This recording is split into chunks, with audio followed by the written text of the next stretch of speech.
Hello friends, welcome back to our channel. അപ്പോൾ അന്നിട്ട ഒരു വീഡിയോയുടെ ബാക്കി വീഡിയോ ആണ് ഇത് കേട്ടോ. അപ്പോൾ നമ്മൾ 2-3 ദിവസം തമിഴ്നാട് പോയൊരു വീഡിയോ ഇട്ടിട്ടുണ്ടായിരുന്നു, ഏർവാടി ടു കന്യാകുമാരി.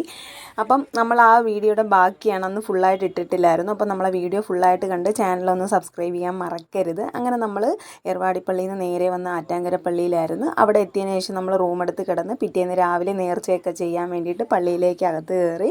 അങ്ങനെ നമ്മൾ നേർച്ചയും കാര്യങ്ങളൊക്കെ ചെയ്തുകൊണ്ടിരിക്കുവാണ്. അപ്പോൾ അഫ്നൂസൊക്കെ ആദ്യമായിട്ടാണ് വരുന്നത് പള്ളിയിൽ. അങ്ങനെ നമ്മൾ നേർച്ചയും കാര്യങ്ങളൊക്കെ കണ്ടും ചെയ്തുമൊക്കെ നിൽക്കുകയാണ്. അങ്ങനെ പട്ടൊക്കെ ഇട്ടു. അതിനുശേഷം പൂവും കാര്യങ്ങളൊക്കെ നേർച്ചയായിട്ട് നമ്മൾ വെച്ചു. അങ്ങനെ അഫ്നൂസ് ആദ്യമായതുകൊണ്ട് പൂ വെച്ച് കൊടുക്കാൻ പറഞ്ഞപ്പോൾ ആൾ പിച്ചി ആ സൈഡ് ഫുള്ളായിട്ട് ഇങ്ങനെ വെച്ച് കൊടുത്തുകൊണ്ടിരിക്കുമായിരുന്നു. അതിനുശേഷം നമ്മൾ ദുനിയാമോളുടെ മുടി കളയാനുള്ള നേർച്ച ഉണ്ടായിരുന്നു. പിന്നെ 6-ാം മാസത്തിൽ ആഹാരം കൊടുക്കുന്നൊരു ചടങ്ങ് കൂടി ഉണ്ടായിരുന്നു. അതെല്ലാം അൽഹംദുലില്ലാ റാഹത്തായിട്ട് നടന്നു. പിന്നെ പായസം കുടിച്ചു. പിന്നെ അവിടുത്തെ നേർച്ചയാണ് ബിരിയാണി, മട്ടൻ ബിരിയാണിയും ചിക്കൻ ബിരിയാണിയൊക്കെയാണ്. അത് കിട്ടി. അതെല്ലാം കഴിച്ചതിന് ശേഷം നേരെ റൂമിൽ പോയതിന് ശേഷം നമ്മൾ നേരെ കന്യാകുമാരി പോകാൻ പോവുകയാണ്. അപ്പം ബസ്സിൽ പോയ 1 മണിക്കൂറോളം യാത്രയുണ്ട്. അപ്പം ഫാമിലിയിൽ ഇത്രയും പേരുള്ളതുകൊണ്ട് തന്നെ നമ്മൾ ജീപ്പ് വിളിച്ചു, അതിലാണ് പോകുന്നത്. അപ്പം നമ്മളിങ്ങനെ ബാക്കിലിരുന്ന ഒരു നല്ലൊരു ഭംഗിയാണ് കേട്ടോ. ആ റോഡും കാര്യങ്ങളൊക്കെ കാണാൻ നല്ല ഭംഗിയാണ്. പിന്നെ ആ ഒരു വണ്ടിയിൽ ഒരു തമിഴ് പാട്ടും പിന്നെ നമ്മളെ വീട്ടുവിശേഷങ്ങളും കാര്യങ്ങളൊക്കെ പറഞ്ഞ് ഇങ്ങനെ പോകുമ്പോൾ ഒരു വൈബാണ്.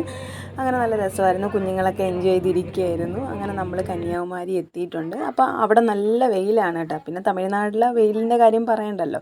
അങ്ങനെ നമ്മളവിടെ എത്തി. പിന്നെ കുഞ്ഞുങ്ങളാണെങ്കിൽ ആ ഒരു കടകളും കാര്യങ്ങളും ആ ഒരു സാധനങ്ങളൊക്കെ ഇങ്ങനെ തൂക്കിയിട്ടിരിക്കുന്നതൊക്കെ കാണുമ്പോൾ കുഞ്ഞുങ്ങളങ്ങ് നടക്കുന്നുണ്ടായിരുന്നു. അങ്ങനെ നമ്മളവിടെ എത്തിയിട്ടുണ്ട്. അതിനുശേഷം നേരെ ചെന്ന് മാങ്ങയും കാര്യങ്ങളൊക്കെ വാങ്ങിച്ചു. അതിനിടയ്ക്കിട്ടുള്ള ഫുഡ് കഴിക്കുന്നതൊന്നും കാണിക്കുന്നില്ല.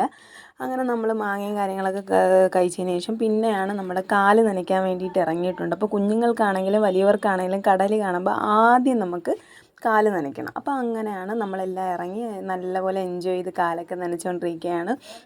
വെയിലാണെങ്കിലും ആ ഫുള്ളായിട്ടുള്ള സ്ഥലം കാണാൻ നല്ല രസമായിരുന്നു കേട്ടോ. ആ ഒരു കടലും പിന്നെ ആ ഒരു ആകാശവും പിന്നെ അങ്ങനെ എല്ലാം കൂടി ചേർന്നിട്ട് ഒരു അടിപൊളിയായിട്ടുള്ളൊരു വൈബായിരുന്നു. അങ്ങനെ നമ്മളുമൊക്കെ കാല് നനച്ചുകൊണ്ട് നിൽക്കുവാണ്. പിന്നെ അതുപോലെ തന്നെ നല്ലപോലെ നമ്മളവിടെ ചവിട്ടി നിൽക്കണം. ആ ഒരു കല്ലിന് നല്ല തെന്നുന്നുണ്ടായിരുന്നു. ആ ഒരു കടലിൽ തീരെ ഇങ്ങനെ അടിച്ചു വരുമ്പോഴത്തേക്കും നമ്മൾ നിൽക്കുമ്പോൾ നമ്മളെ കാല് നമ്മളെയും കൂടി അങ്ങ് എടുത്തുകൊണ്ട് പോകുന്ന പോലെ നല്ല പോലെ തെന്നുന്നുണ്ടായിരുന്നു. അപ്പോൾ കുഞ്ഞുങ്ങളെയൊക്കെ പിടിച്ചു വേണം നിൽക്കാനുള്ളത്. അങ്ങനെ നമ്മളതെല്ലാം കഴിഞ്ഞ് കാലൊക്കെ നനച്ചതിന് ശേഷം പിന്നെ പർച്ചേസിങ്ങും കാര്യങ്ങളൊക്കെ ഉണ്ട്. അവിടെ ഒരുപാട് സാധനങ്ങളുണ്ട് വാങ്ങാൻ വേണ്ടിയിട്ട്. അങ്ങനെ നേരെ നമ്മളതിലേക്ക് പോവുകയാണ്. അപ്പോൾ വീട്ടിലേക്കുള്ള സാധനങ്ങളൊക്കെ നല്ല ക്വാളിറ്റി ആയിട്ടുള്ള ഐറ്റംസൊക്കെ ഉണ്ട് കേട്ടോ. വീട്ടിലേക്ക് വേണ്ടിയിട്ടുള്ള ഫുഡ് ഐറ്റംസാണ്. അങ്ങനെ അതെല്ലാം അതൊക്കെ വാങ്ങിയതിന് ശേഷം കുഞ്ഞുങ്ങൾക്കുള്ള കളിപ്പാട്ടങ്ങളും കാര്യങ്ങളും എല്ലാം വാങ്ങിച്ചു കൊടുത്തു. അപ്പോൾ കുട്ടികളൊക്കെ നല്ലപോലെ ഹാപ്പി ആയിട്ടുണ്ട്. ഇപ്പോൾ 3-4 ദിവസത്തെ യാത്ര ആയതുകൊണ്ട് തന്നെ നല്ല ക്ഷീണവും കാര്യങ്ങളൊക്കെ ഉണ്ട്. അങ്ങനെ നമ്മൾ കന്യാകുമാരി റെയിൽവേ സ്റ്റേഷനിൽ എത്തി. അപ്പം നമ്മൾ അഫ്നൂസ് വാങ്ങിച്ച സാധനങ്ങളൊക്കെ ഉണ്ടോയെന്ന് ഒന്നും കൂടി ഒന്ന് ഉറപ്പ് വരുത്തുവാണ്. എല്ലാ കളിപ്പാട്ടങ്ങളും മുട്ടായും കാര്യങ്ങളൊക്കെ അതിനകത്തുണ്ടോ എന്നൊക്കെ നോക്കി ഉറപ്പ് വരുത്തിയതിന് ശേഷം നമ്മൾ ആ ട്രെയിന് അവിടെ വന്ന് കിടപ്പുണ്ടായിരുന്നു. 4:30-ക്കാണ് ട്രെയിന്. അങ്ങനെ നമ്മൾ ആ ട്രെയിനിലേക്ക് കയറാൻ പോവുകയാണ്. കന്യാകുമാരി ടു കൊല്ലം മെമുവിലാണ് നമ്മൾ തിരിച്ച് വീട്ടിലേക്ക് പോകുന്നത്. അങ്ങനെ ട്രെയിനിലേക്ക് നമ്മൾ കയറിയിട്ടുണ്ട്. അങ്ങനെ എല്ലാവരും കൂടി ഒന്നിച്ച് ആ മെമു എന്ന് വെച്ച് കഴിഞ്ഞാൽ അങ്ങറ്റം തൊട്ട് ഇങ്ങറ്റം വരെ നമുക്ക് ഒറ്റ ഇതിൽ പോകാൻ പറ്റും. അങ്ങനെയാണ് ആ ട്രെയിനിൻ്റെ പ്രത്യേകത.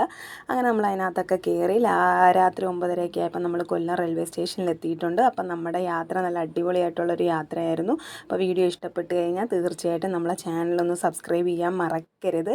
ബാക്കി വിശേഷമായിട്ട് ഉടനെ വരുന്നതായിരിക്കും. അതുവരേക്കും ബൈ.